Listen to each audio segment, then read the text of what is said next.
So, what exactly is this place called again? Theo looked round the passenger seat to shoot me a slightly annoyed gaze as the SUV drove up the empty 2-lane road, jostling slightly as the truck hit a pothole. Dude, exactly how wasted were you last night? I told you, the beach and the park have virtually the same name. Birch Point Beach and Birch Point Beach State Park. Duh, I snorted back at my friend, smirking and flipping him the bird before returning to gently massaging my temples. For a few more moments, the world tilted slightly, then seemed to pass, allowing me to let out a small sigh of relief. I'm originally from New England, having been born in Portsmouth, New Hampshire. When I graduated high school, I decided that I didn't want to spend my entire life living in the same area I'd been born in, and so, setting my wings, I set out to find a place I could carve out as my own. Eventually, I settled across the country in eastern Washington and started my own construction business. I made good money, and I also made plenty of new friends, but I couldn't help but miss home at times. I'd go back during the holidays to spend them with my mother, but aside from that, I never really went back. Until I got a phone call from my old pal Theo. Dude, you have seriously gotta take a break from work and come stay with me and Vaughn for a week at his parents' old summer home in Owl's Head. In any other situation, especially with clients breathing down me and my employees' necks, I'd have declined, but the call came just after my girlfriend had told me she was splitting from me. So, wanting some time to unwind and get away from it, along with life in general, I left my assistant in charge and boarded a plane for Maine the very next day. And now, here I was, crumpled in the backseat of the 1986 Jeep Grand Wagoneer that Vaughn had inherited from his parents, heading for someplace I'd never heard of before. The throbbing feeling returned, and I let out a soft groan before putting my head in my hands. You're 34 years old, Evan, and you just spent last night getting wasted to the gills at a rager like you're still in your early 20s. And, to top it off, you're running on just 5 hours sleep. That, if you look it up in the dictionary, is the textbook definition of the word stupid. Something hard gently bumped into the top of my head, and I looked up to see Theo holding out a bottle of Powerade. I took it gratefully, uncapping it, and taking a swig. He looked like trash warmed over, you know that, right? He asked, finally letting loose with a smile of his own. The cold drink felt amazing going down my throat, driving away some of the dehydration I felt, and fueling my retort. Then I look just like I feel. Although, with the bags under your eyes, you won't need to make much of a Halloween costume this year to take your little sister trick or treat. And Vaughn suddenly let out a loud bark of laughter from the driver's seat, causing both of us to jump slightly. Ouch, dude, you just got burned something spectacular. Theo. He looked away from the road long enough to shoot a grin at him. You gonna need some aloe vera for that one. Theo rolled his eyes at the lame joke, but it caught me off guard enough that I began snickering. He was about to say something when Vaughn interrupted him. Or here, I pulled myself up slightly from the leather seat to stare out the windshield.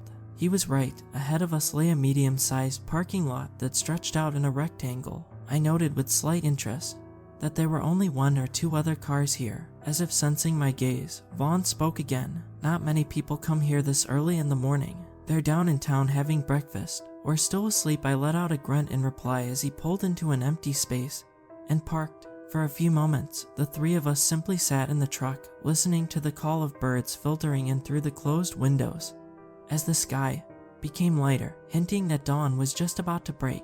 Then Theo spoke up. Well, let's hit it, gentlemen. And with that, he unbuckled his seatbelt, pushed open the door, and hopped out, slamming it shut behind him. I let out another soft groan as the sound reverberated in my head, making my ears begin to ring. Vaughn looked round at me, a small look of concern on his face. Sure you're okay, Evan? I took a deep breath, blinking my eyes a few times before answering. Yeah, I think so. Just drank a little too much last night.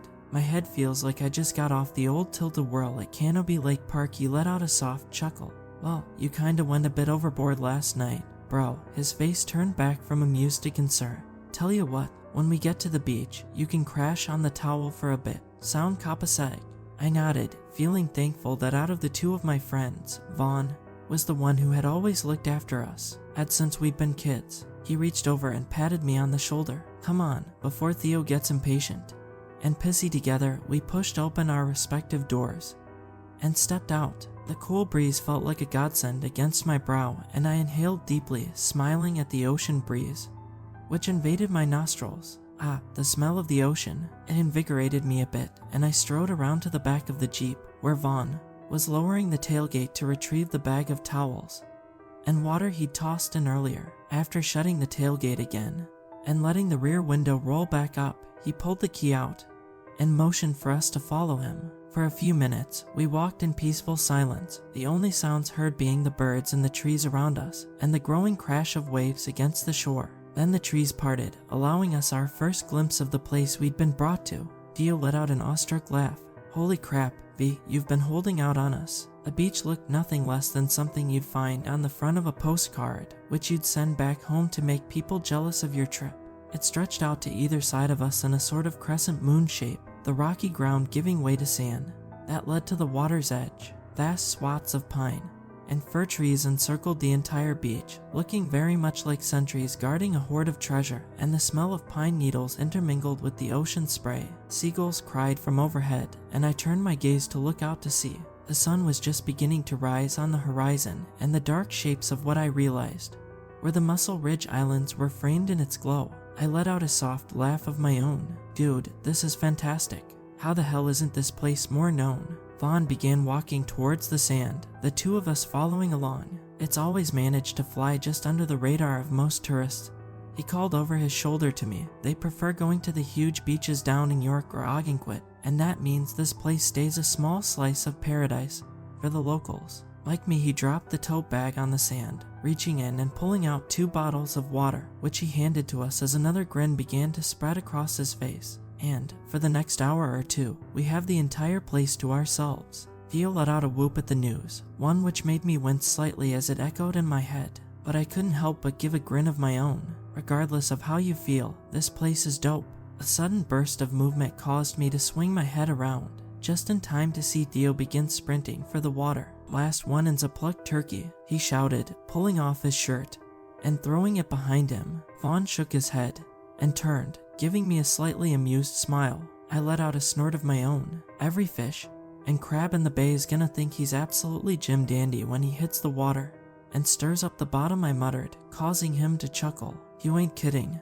Man, I took another swig of water before dropping the bottle on the sand. Crossing my arms over my head, I began to wrestle my shirt off. Dude, I told you when we got here you could crash on a towel for a little bit, I heard him say.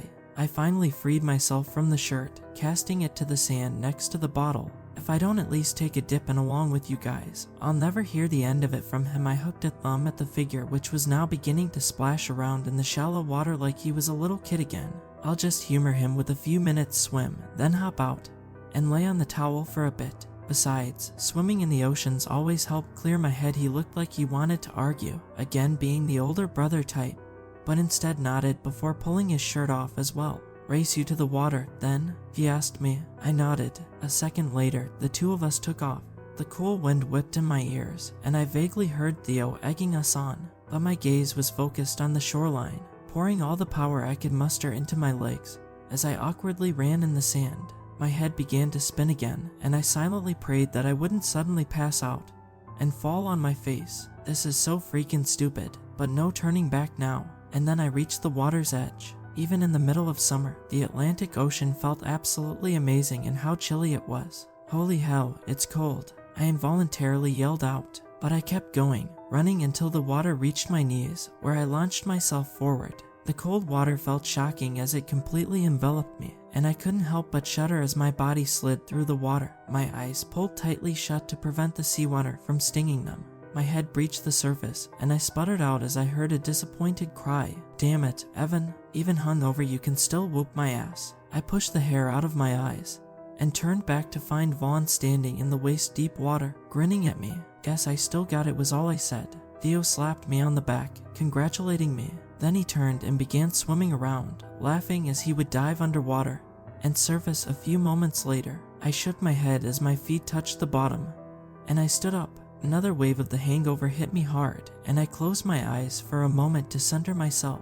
It was a bit hard to do with the water gently rising and falling around me in rhythm with the pounding in my head. You alright, man? I opened my eyes to see Vaughn gazing at me, even more concerned than he had been before. And this time, I didn't blame him. This truly was a stupid idea. Dumbass. I swallowed before answering. I think so. I'm just gonna go wait around for a few minutes and then pop out the towel and lay down for a bit. My friend nodded, then gestured to the pair of legs now sticking out of the water. Go on, I'll keep an eye on this numbskull to make sure he doesn't hurt himself.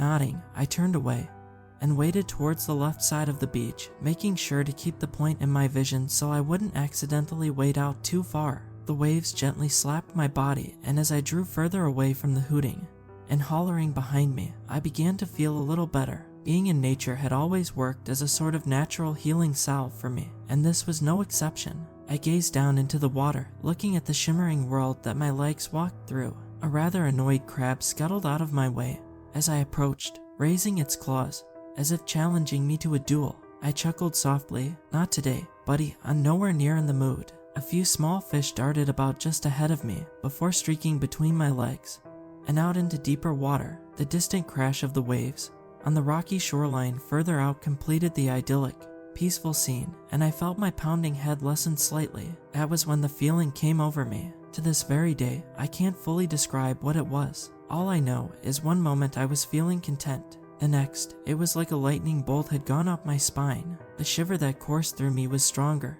and more noticeable than any I'd had before in my life, and it caused me to freeze in place. My head snapped up, and I looked around me. Aside from the gently lapping waves, nothing disturbed the water around me. I shot a gaze behind me. Vaughn and Theo were still at the other end of the beach, now engaged in some sort of diving competition. Neither one was paying attention to me. Then what the hell was that? I wondered. Another feeling washed over me, this time much easier to distinguish, though far less welcome. It was the feeling of being watched, being stared at. Having had to dodge more than a few sketchy people every time I had to travel to Seattle for meetings with clients, it was a feeling I knew all too well. I'd learned how to distinguish the difference between a pair of benevolent eyes watching me and those with, well, shall we say, more malicious intentions in mind. This feeling was firmly in the latter category. My gaze suddenly swept up towards the tree line. I remembered seeing the two other cars in the parking lot, and my mind began to conjure up the image of someone standing just inside the tree line,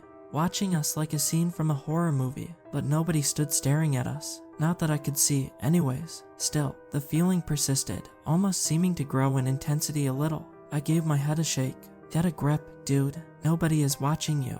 Nobody else is here. Wanting to take my mind off it, I instead turned and looked ahead of me, down into the water. A light-colored sand and pebbles stretched away for another 15 or 20 feet. Then, the bottom changed to a slightly darker color, looking a little bit covered with muck and seaweed, indicating the slope which led out to deeper water. For a moment, I simply stared at it, my head slightly tilting to the side. Something was scratching at the back of my mind, very faintly, but I couldn't understand what it was. Why's that look weird to me? Nausea suddenly slammed into me, and the dizziness returned with a vengeance. I felt bile rise in my throat, and I turned away from the spot, rushing to get out of the water. Emerging onto the beach, I raced up towards the trees, hearing Vaughn vaguely call my name, but I was focused on one thing only. I reached the first tree and leaned against it, taking a single breath before vomiting onto the ground. For a minute, I just leaned against the tree and threw up. The pounding in my head sprang up its head, and I fought for breath against the sting of stomach acid in my mouth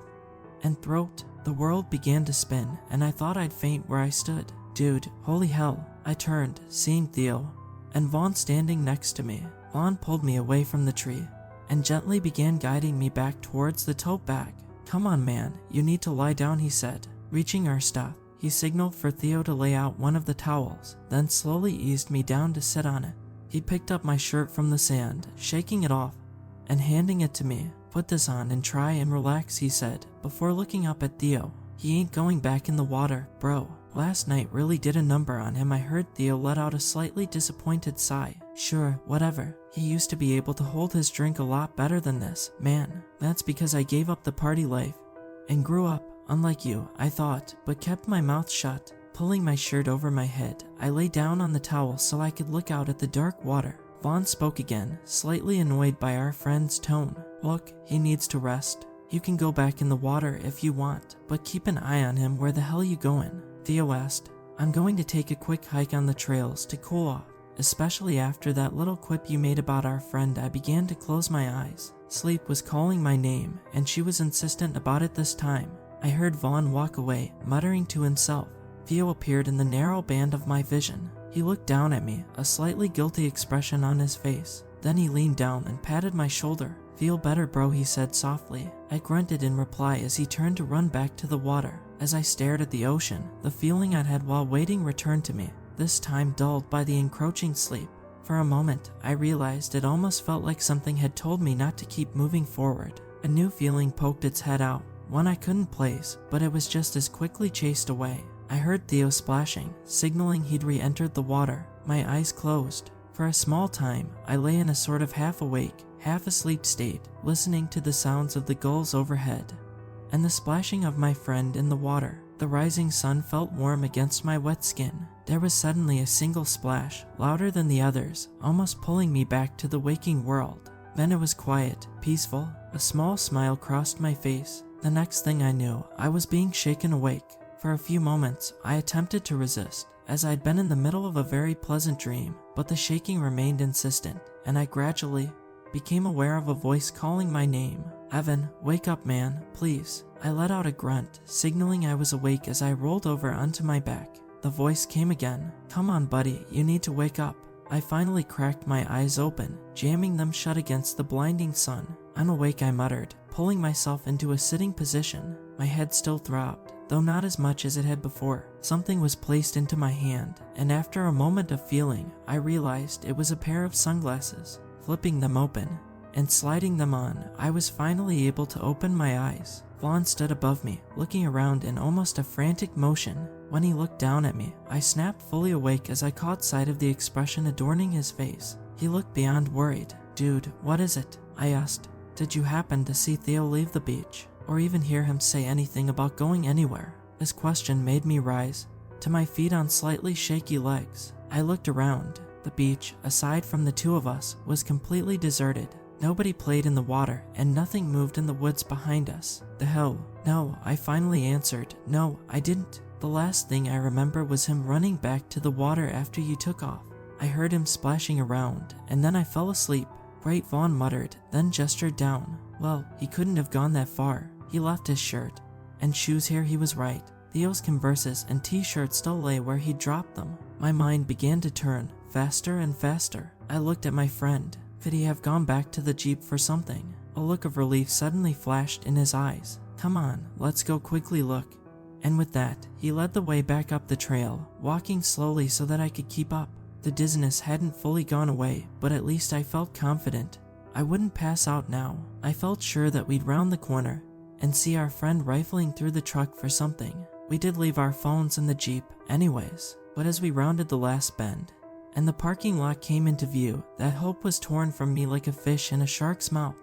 The Jeep sat silently where we'd parked it. The door is still locked. "Damn," Vaughn hissed as he stopped for a moment. A rustling sound suddenly came from the direction of one of the trailheads, and we looked up, half expecting to see him. But instead, a stranger walked out of the woods in hiking attire. He cast us a look as he walked to his car and got in, starting the engine and driving away. Vaughn cursed again. "Come on, we need to get back to the beach and try to find him." I agreed, and the two of us half walked, half ran back to the beach. The slight annoyance I'd had towards Theo when I'd been woken up had now been replaced by a slight worry. The guy can be a complete jackass at times, and he can also be a bit self-centered, but he's my friend. We burst back out into the sunlight and looked around the empty beach. Nothing had changed since we left. "Let's check the woods around the edge and the oceanside trails, then we come back here," I said, offering a plan. He nodded, then looked at me. "You good to check the right side on your own for a few minutes?" I nodded, and he patted my shoulder before taking off towards the left side of the beach. Turning towards the right, I did the same. For what my waterproof watch told me was 10 minutes, but felt more like an eternity, I walked through the trees and along the trails, calling out Theo's name. I could hear Vaughn doing the same. The faint sound of his call drifted across the mouth of the bay. Finally, I made my way back to the beach, the worry intensifying from finding no sign of him. God, I hope he didn't do something monumentally dumb and hurt himself. Vaughn met me by the towels. I shook my head as he raised his hands to me. He let out a loud sigh as I stood next to him. I didn't find him either, he simply said, then began rubbing the back of his neck, a trademark sign he was beginning to stress out. Tell me again the last thing you remember seeing of him, he asked me. I took a deep breath and spoke. Like I said, man, I remember him leaning over me after you'd gone. He leaned down and told me to feel better. Then I heard him run back to the water. I heard him splashing around for a minute. Then I heard a loud splash. And then I trailed off as something began to connect in my mind. The jigsaw pieces came together quickly and I felt a shiver shoot up my spine. As the realization hit me, my heart began to beat hard in my chest and I felt the blood begin to drain out of my face as a wave of dread surged into me. Oh, Vaughn had caught sight of my face and he grabbed my shoulder to steady me. What, Evan? Then what? My eyes locked with his. I heard a loud splash and then nothing. Silence. My friend's face suddenly went as pale as mine must have looked as he realized what I was saying, and both our gazes swung towards the water. The waves lapped gently on the shore. No sign of movement came from it. He finally spoke, his voice barely above a whisper. Oh, damn. And then the two of us began running for the water, shouting Theo's name. Neither one of us bothered to pull off our shirts. We hit the water hard. I nearly tripped as a particularly large swell smacked me in the knees, and I swung my gaze around, seeing nothing. The mental image of my friend's drowned body hovering just above the sandy bottom flashed in my mind's eye for a moment, and I pushed it away as another wave of fear rolled into me. You gotta keep calm, you gotta keep calm, you gotta keep calm, man. A hand fell on my shoulder and I turned, snapping myself out of my thoughts to see Vaughn beside me, his face now set in steely determination. We've gotta split up and search. He pointed to the farthest right side of the bay. You take that side and keep calling out to me every so often, whether you find him or not. I'll do the same over here. I nodded, forcing myself to stay as calm as possible as I watched him turn away, lifting his arms out of the water as he began heading towards the other side. I gazed after him for another moment, then turned and began moving in the opposite direction. My eyes, aided by the sunglasses I still had on, stared down into the water, rapidly looking to the left and the right, but I saw nothing but sand and rocks. You find anything? I heard Vaughn call out behind me. No, nothing. My eyes flickered towards the darker shade of the deeper water. He could easily have been pulled out to sea by the tide. After all, you have no idea if there's a riptide in the bay. That thought scared me more than anything. I could easily imagine Theo's corpse drifting in the dark, like the body in the underwater scene from the TV show The Terror. I was beginning to chide myself again when I felt my foot collide with something that half rose out of the bottom, kicking up a large cloud of silt and sand. I could tell by the feeling of it against my foot that it wasn't anything natural. My breath quickened a bit, and I forced myself to stoop down, my hand disappearing into the cloud as it felt around. My chin was touching the water, and I shot my eyes around as I felt my fingers close around it. The same odd feeling I'd had earlier returned. I still couldn't tell what it was, but with every fiber of my being on alert, it felt amplified and thoroughly unpleasant. I stood back up, pulling what I'd uncovered out of the water. A small wave of confusion passed over me as I stared, watching the water drain out of it. What the hell? It was a man's shoe, one of the slip-on types that you'd see people wearing while aboard yachts. It clearly had been sitting on the bottom for a long time, a slimy covering of muck stuck to the top, and the color had begun fading. My gaze looked down into the water to see if its twin lay on the bottom. There was nothing else there. Why didn't the person retrieve their shoe if they lost it? I shook my head suddenly. I needed to focus. Theo's life might depend on it, if he's even still alive. Vaughn called out again. Hey, what'd you find? I turned to see him looking back at me. Nothing of his, just an old shoe. Keep looking. He nodded at me and turned back. I turned, giving the shoe a last look before letting it slip back below the waves. I watched it sink to the bottom, and then I moved forward again. I'd only gone another 15 feet when I heard a loud splash come from somewhere behind me. Then nothing. I called out, Hey, you find him? There was no answer. Hey, Vaughn, did you find anything? Still nothing. Another shiver suddenly rolled up my spine, and I turned, beginning to call out again. Dude, did you find? Vaughn was gone. For a moment, my brain short-circuited, trying to process what I was seeing. What the hell? I whispered. My brain suddenly computed, and I realized he must have dived underwater for something. A heavy pit settled in my stomach as I realized he might have found our friend, and I prepared myself to see him surface carrying Theo's body, but nobody broke the gently rolling swells. I looked at my watch, seeing that a minute had passed since he disappeared. "Vaughn," I called out. My voice seemed to echo off the trees and the bay itself, but nobody answered me. I called out again, "Vaughn." Then I suddenly felt my heart begin to race again, as a new wave of fear surged into me. What happened to him? I began to move towards the left, keeping in line with where I'd last seen him. The largest swell yet smacked into me as I waited, as fast as I could go. I suddenly imagined that there was a sharp drop-off, and that both of my friends had accidentally fallen into it, getting caught in a riptide, which pulled them out to sea into the bottom. My heart was pounding like a drum in my chest, and I was close to hyperventilating. Damn, finally, I reached where I swore he'd been and looked around. I was standing in water up to my chest, and even with the shirt on, I was beginning to shiver. Nothing moved, and I saw no sign of my friend anywhere. That was when something caught my eye, beneath the waves. I turned, trying to distinguish what it was, but the swells had become a bit fiercer, distorting everything. I took a step forward, squinting my eyes. It remained elusively out of focus, though I could tell it didn't belong, looking much brighter than the surrounding sand. Another step forward. It became a little clearer, though still unrecognizable. Another large swell smacked into me, and I took a third step forward. That's when the same feeling I'd had earlier slammed into me like a Kenworth. The same lightning bolt shot up my spine, and I froze. I realized I'd reached the same place I'd headed before as well. As much as I tried forcing myself to move forward, it was as if some primitive part of my brain refused to allow my body to do so. Finally, I decided to quickly duck under the water to see what I'd spotted. Leaving the sunglasses on, I took a deep breath and slipped beneath the waves. The salt water stung my eyes. As I forced them open, the shapes distorted, but much easier to see than from above.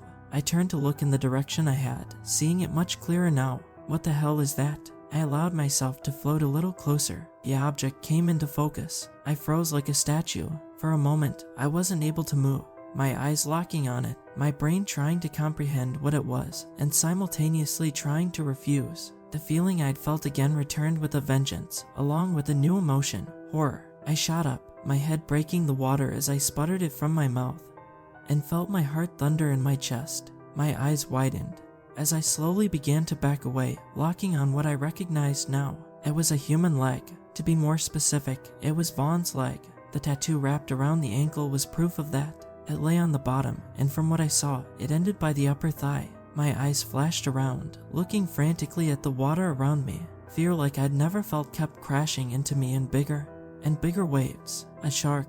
There's a damn shark in here, and it just killed both my friends. The thought spurred me to take another step backwards. As I did, the thought occurred to me to look for any pools of blood. The last thing I wanted to do was accidentally step into one. I looked back at the leg, my eyes following up the calf, to the knee, to the leg moved. I froze again. What? For a moment, I stared, wondering if it was an involuntary twitch. Then, the leg began to thrash, kicking out hard, almost frantically. There was no way it would be able to do that unless it was still attached to the body. My eyes again moved up the leg towards the thigh, and I suddenly felt as if the wind had been knocked out of me. Vaughn's leg disappeared into the mucky bottom of the bay. As I stared, something began to take shape, something my eyes hadn't caught before, and I felt a new wave of horror and dread hit me as I realized what I was seeing. A line in the muck, one that seemed about 3 or 4 feet across, one that I realized had teeth poking out from either side of it, sharp, translucent, needle-like teeth. That wasn't the thing that made me want to scream, though. 2 eyes stared out at me from just above it, ones that almost perfectly blended in with the bottom, if not for the black pupils that gazed coldly up at me. The mouth opened slightly, and I felt a bit of suction, almost pulling me off my feet. I watched, petrified, as Vaughn's leg, which for a split second I saw was still attached to him, was sucked inside, the foot giving one final, pathetic kick as the mouth closed over it. It was a sight that, all these months later, I still see in my nightmares. My body shook violently, and every fiber of my being screamed at me to get out of the water, but I was literally rooted to the spot, frozen in terror. I felt like the character in a horror movie, the kind you screamed at to move as the killer advanced on them, and never moved. Something to my right caught my eye, a small movement. I turned, and for a moment didn't understand what I was seeing, and then I was suddenly racing towards the beach, the water maddeningly slowing me. I felt a suction pull on my legs, and a loud splash emanate from behind me, but I forced myself to fight it. The water became shallow, and as soon as it reached my knees, I began running. A strange sound suddenly reached my ears, and for a moment, my mind couldn't comprehend what it was. And then I realized. Screams. My screams. It's been almost 6 months since I tore from the water. That morning, as soon as I was free of the waves, I sprinted for the parking lot, stopping only to snatch up the keys to Vaughn's Jeep. I'd been delirious, as I'd crashed through the bushes. According to the hiker, who'd found me frantically trying to unlock the driver's door, I'd barely been able to speak, but when I babbled about my friends and the water, he'd called the cops. When they'd come, I'd calm down just enough to be able to tell them what happened. They, of course, didn't believe me. They thought I'd had a mental break. They searched the beach, even bringing a diver in to check the bay, but they found nothing. No sign of Vaughn or Theo, and no monster buried in the sand and muck, only depressions, which the diver noted looked a bit unnatural. The police chalked my friends' fates up to either drowning or a shark attack. For such a small town, it surprisingly didn't even make the local paper. And when Theo's girlfriend arrived, when the police called her, they barely answered any of her questions. She was forced to go through the most basic procedures before being hurried out the door. And since Vaughn's parents died 3 years ago, there was nobody they could call for him. I can only assume that the people in charge of government in Owl's Head didn't want the idea of 2 people dying at their secluded, paradise-like beach to stain the town's reputation. Bastards. As for me, as soon as I was released, I flew straight back to Washington. I've tried to get back to as normal a life as possible, but it's been impossible. When I need to report to my clients in Seattle, I now video call them instead of traveling there myself.